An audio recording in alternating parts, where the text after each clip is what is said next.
terasa apabila melihat mereka meraihkan hari yang mulia.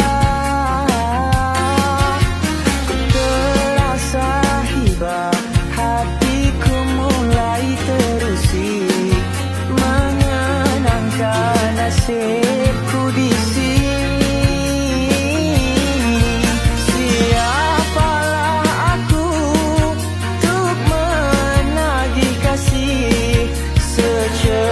Rayuan untukku diraihkan. Kemanakah aku di pagi Syawal ini mencari haluan.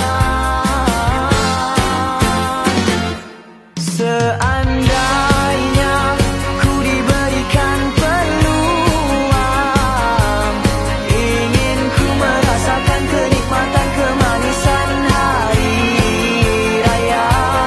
Jika masih ada yang menyayangi, sambutlah salam Aidilfitri ini sesuci hati nurani. Hari ini lebaran kita semua.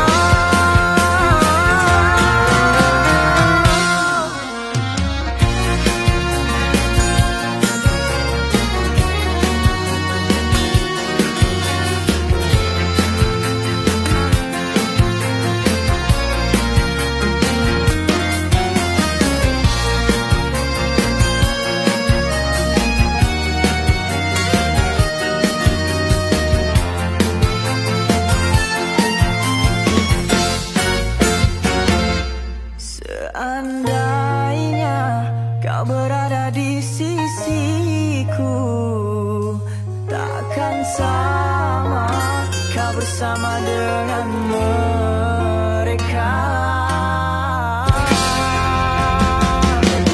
Seandainya ku diberikan peluang, ingin ku merasakan kenikmatan hari raya bersamamu.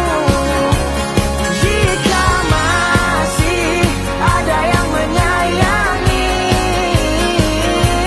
sambutlah salam Aidilfitri ini sesuci hati nurani.